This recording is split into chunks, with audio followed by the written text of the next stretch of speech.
Nahinto ako sa paglalakad na marinig kong sinabi niya. Po, day off ko po kaya okay lang naman po sigurong malate ako ngayon. It's already 12:20 a.m. It's not your day off anymore. Putol na sabi niya sa akin kaya bigla ako napatingin sa aking relos at oo nga, alas 12 na ng umaga. Hindi ko rin napansin agad, yumuko na lamang ako. Pasensya na po sir, pagpapaumanhin ko. Di na siya nagsalita at pumasok na rin siya sa loob. Pumasok na rin ako at sinarado ang pinto. Nilapag ko muna ang bag ko sa sofa para linisin na isang bote ng whiskey na nakapatong sa lamesita. Habang ako ngayon naglilinis, hindi ko maiwasang isipin. Bakit kaya nasa labas siya kanina? Siguro baka nagpapahangin lang, tapos nawalang bigla ang mood niya na makita ko. Mumuntong hininga na lang ako tinapos ang gawain dito sa sala. Pumasok ako sa aking kwarto at pagkatapos, nagpalit na ako ng damit pantulog. Umupo ako sa kama at binuksan ang aking cellphone. Umukit na naman ang ngiti sa labi ko na makita ang litrato namin ni Aaron kanina at mga litrato niyang sinadya ko talagang i-epic ang pagkakakuha. May IG kaya siya? Gusto ko isend yung mga pictures sa kanya para mas magalit yon sa akin. Napailing akong bigla sa akin naisip na mapagtanto ko. Magkaibigan nga pala sila ni Sir Zane. Mas mabuti nga siguro na hindi na ako ma-inlove kay Aaron. Mukha nagalit pa yung dati dahil nakita magkasama kami ng kaibigan niya. Tinabi ko ang cellphone ko at humiga na. Nakatitig ako sa kisame habang nag-iisip ko nung dapat kong gawin. Pero hindi ko na yon natuloy sa pag-iisip dahil bigla na ako nakatulog. Nagising ako ng 5 a.m. para magtrabaho muli. Pagkatapos ko magbihis, pumunta ako sa kusina para magluto. Sa kalagitnaan ng pagtatrabaho ko, biglang tumunog ang doorbell. Ang aga naman. Sino kayang nasa labas ng ganito kaaga? Ini-off ko muna ang induction at naglakad patungo sa pinto. Lumabas na ako at tumungo sa gate. Sobrang lamig pa rito sa labas kaya nakapamulsa lang ako naglalakad. Grabe, sobrang aga pa kasi. Di ko muna binuksan ang gate at sinilip lang sa labas. Kung sino nga bang nag-doorbell para wala akong taong nakita. Sino kaya yun? Ang aga naman siguro kung pinaglalaroan to ng mga batang taga rito. Ilang segundo rin akong nanatili pero wala namang nagpakita sa akin kaya nagdesisyon akong umalis na lang. Ngunit hahakbang na sana ako papalayo nang biglang may nagsalita sa aking likod. Totoo ngang nandito ka pala. Gulat akong lumingon nang marinig ang pamilyar na boses na yun. Si Mama. Ma? Gulat na anas ko. Bigla siyang umisi habang nakahawak sa bakat ng gate. Pinasadahan niya ng tingin ang malaking bahay na nasa likod ko at tumingin ulit sa gawi ko. Ilang buwan kitang hinanap. Dito ka lang pala nagtatago, anak. Umalis na po kayo, Ma. Walang ganang tugon ko. Umaasenso ka na pala. Bakit di mo sinabi sa akin? Bahay mo ba to? Biglang nag-iba ang tono niya at sinigawan na ako. Magulo ang buhok niyang nakatali at mas lumalim na rin ang mata niya. Yung mukha niya'y putla pa rin hanggang ngayon. May dala pa siyang maliit na bag. Hindi. Nagtatrabaho lang ako rito. Paliwanag ko sa kanya. Hindi ko mapigilang hindi ko yung ang kamao ko. Bakit siya nandito ngayon? Paano niya ako nahanap? Anong kailangan mo? Dagdag pang tanong ko sa kanya. Pera. Ma? Di makapaniwalang anas ko. Pera nga kasi. Bibigyan mo ko o babalikan kita rito lagi? Pumili ka. Tumigil muna siya at kinati ang kanyang ilong at humangos pa. Promise anak, last na to. Pagbigyan mo na si Mama, ha? Sige na. Sa pagkakataong to, hindi ko mapigilan ang luha ko na tumulo na. Hindi ka pa rin nagbabago, Ma. Huwag mo kong iniiyak-iyakan dyan. Nasaan ang pera, Kalya? Ibigay mo na, dali. Sa ilang buwan naming di nagkita, ganito pa ang dadatnan ko sa kanya. Ilan? Tanong ko, tininis na punasan ang luha ko. Bakit ba ako umiiyak? Nakakabanas. 30,000 meron ka? Ilang buwan din akong hindi nakakahingi sa'yo. Malaki naman sigurong kinikita mo rito. 30K? Diyos ko, saan man naman gagamitin Ma? Uy, huwag ka na magtanong. Bilis, ibigay mo na. Itong batang to parang gago. Tanong ng tanong, akin na nga ang pera? Naglakad ulit ako papasok. At tahimik na naglakad patungong kwarto. Binuksan ang pitaka ko. Kinuha ko rin ang ibang ipon ko at sinimulang bilangin yung lahat. Bumalik ulit ako sa labas at binigay kay Mama ang pera. Mabilis niyang binilang yon. Halata sa mukha niyang pananabik at pangiti-ngiti pa. Pero maya-maya agad napawi iyon. Bakit 28K lang to? Nasa ng 2K? Yan na lang naiwan sa ipon ko. Wala kang silbi. Aalis na ako. Mamimigay na nga lang ng pera, kulang pa. Sus! Inestong tumingin sa akin habang padabog nilalagay sa bag niya ang mga perang ibinigay ko. May kulang ka pa sa akin ah. Babalik ako rito, dagdagan mo na lang din pagbalik ko. Dagdag pa niya. Huwag na kayong bumalik. Sabi ko sa kanya, pero ngumisi lang to at umalis na. Nanginginig ako habang bumalik sa loob ng bahay. Kinuha ko ang baso at talagyan niyo ng tubig. Inom na ako at umupo sa bakanting upuan. Nanunubig pa rin ang mata ko hanggang ngayon. Hindi ko alam kung ano ang gagawin ko. Napasabunot ako sa aking sariling buhok. Di maalis sa aking isipan kung bakit niya nalaman ang tinatrabahuhan ko ngayon. Alam niyang nandito ako. Panigurado hindi niya na ako tatantanan. Kakabisita rito para lang humingi ng pera. Kakasugal at bisyo niya. Di na nahiya sa sariling anak niya. Sa ilang buwan kong nagtago sa kanya, yun lang ang ibubungad sa akin. Pera't pera agad. Di mo lang kinumusta ang anak. Sa bagay, noon pa bang bata pa ako ay nabandonan na ako ni mama at bumalik lang na lumaki na ako at panahingi ng pera pag nalamang may trabaho na ulit ako. Parang panglimang trabaho ko na to at hanggang ngayon hindi ko pa rin siya matakasan. Nahahanap niya pa rin ako. Hindi ko alam kung naging ina nga ba siya sa akin. Napatayo akong bigla na mapagtanto ko. May lulutuin pa pala ako. Hinawi ko ng luha sa aking pisngi. Inayos ang aking sarili para makapagpatuloy ulit dahil ilang minuto na lang bababa na si Sir Zane. Natapos na ako at nakanda ng lahat sa lamesa. Bumaba na rin si Sir Zane. Nakasuot siya ngayon ng itim na suit at leather shoes. Nakaayos ang buhok, ang professional ng dating niya. Napaiwas agad ako na magtamang mata namin. Nag-ayos-ayos ako kunwari. Sinabit kong apron ko sa lagayan para maiwasan ko na mapatingin sa kanya ulit dahil baka mapansin niya ang namamaga kong mata, kakaiyak kanina. Inintay ko lang siyang matapos kumain.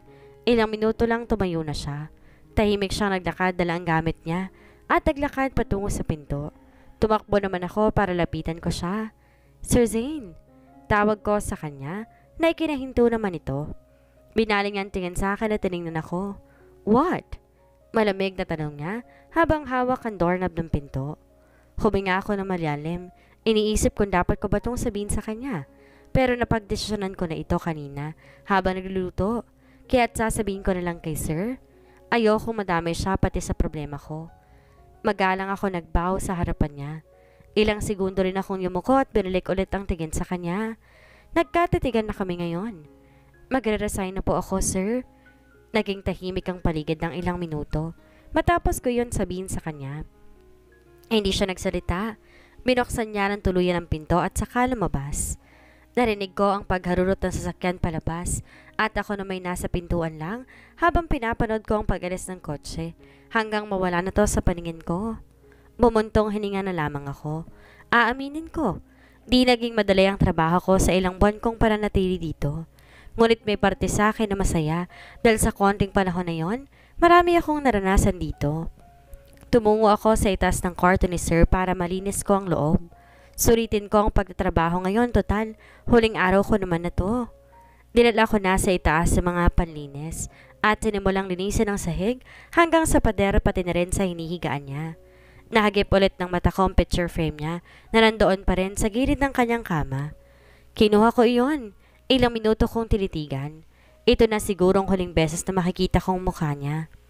Ngumiti ako na mapakla nang may maramdaman akong kumirot sa aking dibdib.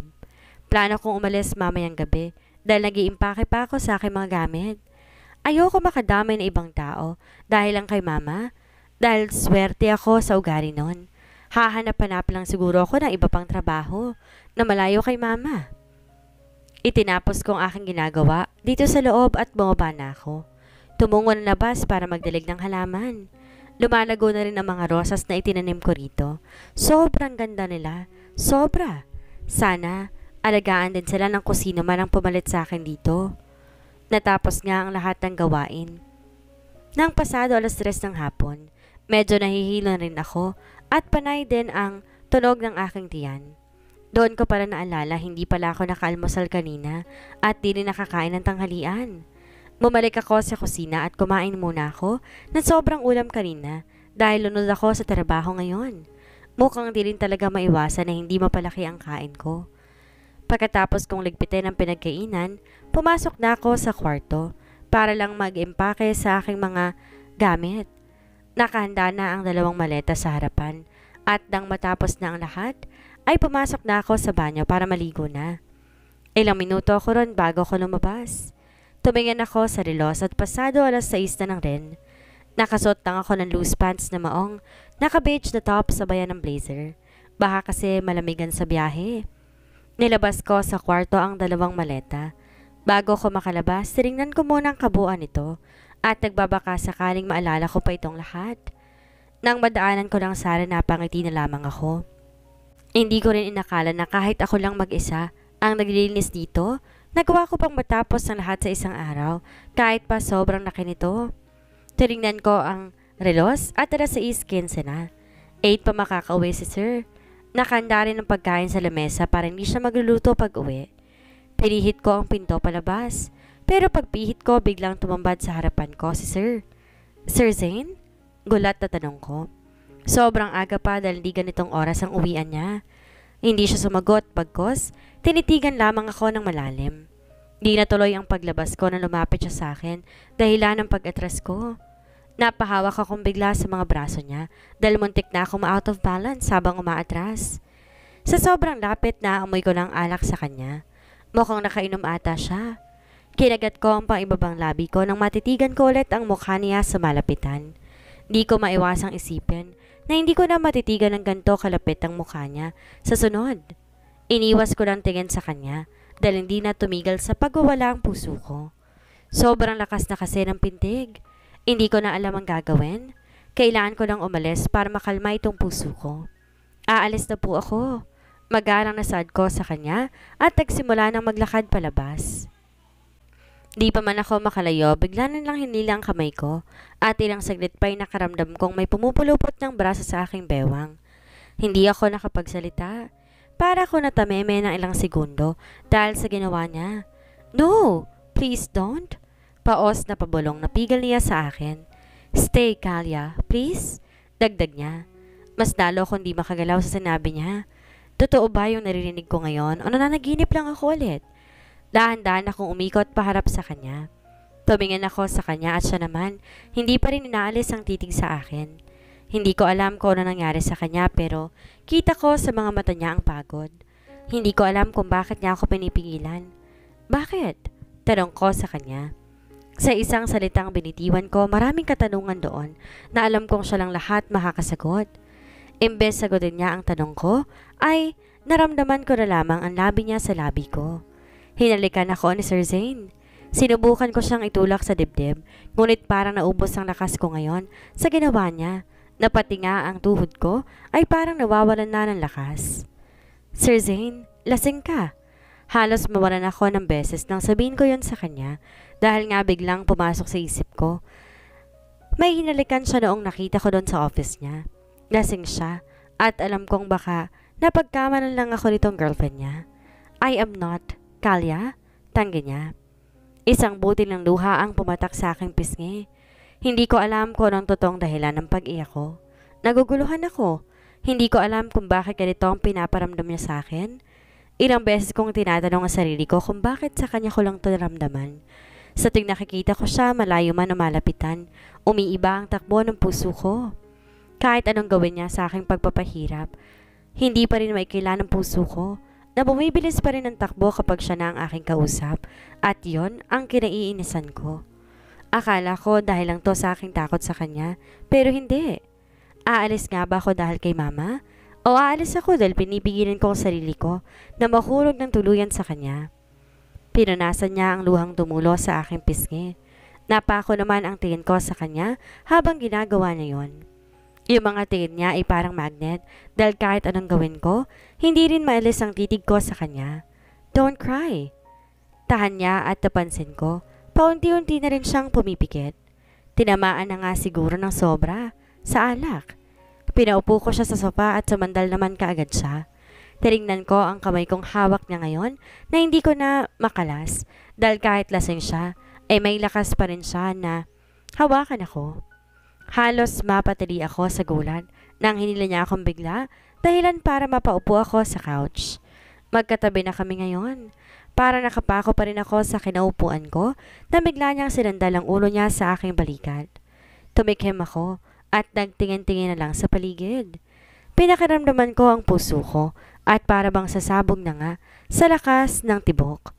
Gusto mong ihatid na kita sa kwarto mo, sir? Alo ko, pero nakaramdam ako ng ulo niyang umiiling dahil na rin nakasandal siya sa aking balikat. Bakit pa sobrang lasing siya? Ngayon ko lang din siya nakita na ganito. Napanganga ako nang bigla siyang humiga sa hita ko. Para na naman ako na estatwa sa ginagawa niya. Ilang minuto rin akong tulala. Habang nagsisingkin sa utak kong lahat nangyari ngayon. Yumuko ako at pinagmamasdan siya. Nantuluyan na nakatulog sa ibaba ko. Hindi ko alam kung ano ba ang ginagawa niya at bakit gano'n na lamang ang asta niya kanina. Dahil ba yon sa kalasingan niya o hindi? Napahawak ako sa labi ko. Hindi ako makapaniwala na nahalikan niya ako. Maya-maya natagpuan ko na lamang ang sarili. Na hinahaplos ang buhok niya. Para siyang batang nahimbing na natutulog ngayon. Ang amo ng mukha niya. Kung bago ko lang siya nakikita, masasabi ko kaagad, hindi to marunong magalit. Hindi ko rin maiwasang hindi mapangiti sa tinititigan ko ngayon. Kung ganitong mukha lang makikita ko palagi, hindi magsasawa ang puso ko na magwawala sa saya. Ang bangis mo sa umaga, pero sa gabi, talo pa ang tuta sa kaamuhan mo? Sinundot ko ang matangos na ilong niya. Pinasadahan ko sa aking daliri ang makapal ng kilay hanggang sa bumaba ito patungo sa kanyang pisngi. Ang cute niyang tingnan, kaya hindi ko maiwasan na hindi ito inisin. Umabot ang kamay ko sa ilong niyang sobrang tangos. Masasabi kong halos perpekto na ang mukha niya. Bumaba ulit ang kamay ko sa labi niya. Nang mahawakan ko yon, naramdaman ko ang sobrang lambot nito. Ito pa talaga ang dumamping labi sa akin kanina? Pangilan ko na kaya to sa mga hinalikan niya. Mabilis kong inalis ang kamay ko sa labi niya. Baka magising pa siya at malaman ang ginagawa ko sa mukha niya. Isinandal ko ang ulo sa couch. Sa sitwasyon ko ngayon, hindi ko alam kung matutuloy ba ako sa pag-alis. Miski pagtayo ay hindi ko magawa dahil nga nakahiga na siya sa lap ko at hindi pa rin binibitawan ang kamay ko ngayon. Hiniyaan ko na lamang siya na gawin iyon at ipinigit ko na lamang aking mga mata. Ilang sandali nga ay naramdaman ko ang pagbigat ng aking mga mata. Mukhang inaantok na ako hanggang sa makatulog kaming dalawa dito sa may sofa. Napabalikwas ako ng bangon. Nang pagising ko ay wala ako sa aking kwarto. Nilibot ko ang paningin sa kabuuan at mukhang nasa kwarto ata ako ni Sir. Teka, paano ako napunta dito? Inayos ko muna ang hinigaan ko. At pagkatapos naglakad na ako papunta ng pinto. At lumabas na sa kwarto niya. Tinignan ko ang relo sa pader nila at tila alas 7 pa lamang ng umaga. Panigurado wala na si Sir at nasa trabaho niya dahil na rin araw ng Sabado ngayon. Napasinghap ako nang maalala ko na ang nangyari kagabi. Kinagat ko ang pang-ibabang labi ko dahil hindi ko mapigilang mapangiti ng kaunti. Hindi ko inaakalang ganon pala ang asta niya kapag nilalasing na. Napahawak ako sa aking pisngi dahil naramdaman ko ang biglaang pag-init nito. Binalik ko ang maleta sa aking kwarto. Hindi na siguro ako tutuloy sa pag-alis ngayon. Bumuntong hininga ko. Bumalik sa dati kong gawi. Wala akong ginawa buong araw kung hindi ang magdilig lang ng mga halaman. Lumanghap ng preskong hangin sa hardin. Nakatambay lang ako sa balcony, umiinom ng malamig na dalandan juice. Sumapit ang gabi, nagluto na ako para sa aking kakainin. At pagkatapos ko nun, nilinis at pumasok na ako sa aking kwarto para maghanda na para matulog. Ilang scroll pa nga ang ginawa ko sa social media hanggang sa tuluyan na nga akong dalawin ng antok. Napabalikwas ako ng bangon nang may narinig akong pumasok sa loob ng kwarto ko. Napanganga ako. Nang paglingon ko ay nakita ko si Sir Zane. Kala ko ba overtime niya ngayon? Sir, anong ginagawa mo rito? Gulat na tanong ko. Isinarado niya naman kaagad ang pinto at mabilis na tumabi sa akin. Sleeping with you? Pasimpleng sagot niya. Nasa puko naman ang noo ko. Ano na naman ba ang plano niya?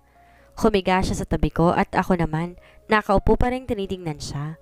Gabi-gabi pa tong lasing at di na alam ang ginagawa niya. Pero mukhang di naman siya nakainom ngayon. Tanging pabango niyan lamang ang nalalanghap ko. Bakit po? Masikip din sa kwarto ko. Alam ko hindi ka komportable dito. Tumingin siya sa akin. Then we can sleep in my room.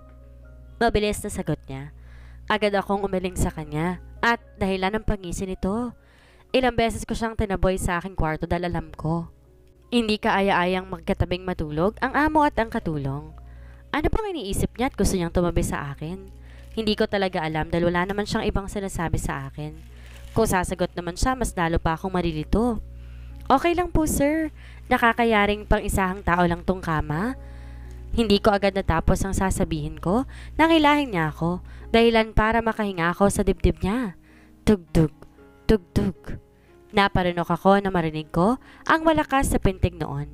Hindi ko alam kung kay Sir Zane ba iyon or sa akin. Kung sa akin man iyon, sana hindi niya marinig. Matulog ka na. Anas niya at tinaplos ang buhok ko. Hindi ko alam ang gagawin ko kung sasagot ba ako o hindi. Kung gagalaw ba ako o mananatili sa posisyon namin ngayon. Binabaliw mo ko, Zane. Ganito ba yung action speaks louder than words? Ang gulo mo, sir. Hanggang ngayon, hindi pa rin kita makuhang basahin. Napangiti ako ng palihim. Paano ba naman pagmulat ko pa lang ng mata? Bumungad sa akin agad ang mukhang gwapong nilalang sa harapan ko habang nakahiga sa braso niya. Hindi ko lubos maisip na matatabihan ko siya sa pagtulog. 4:00 pa lang ng umaga kaya mahimbing pa ang tulog niya. Ang ganda ng umaga ko ngayon. Mahinang bulong ko at sinundot-sundot ang pisngi niya. Pero mas maganda tong nasa harapan ko ngayon. Dagdag ko at pinisil ng kaunti ang ilong niya. Napailing na lang ako sa aking ginawa. Tama ka na, Kalya. Sumusobra ka na sa ginagawa mo.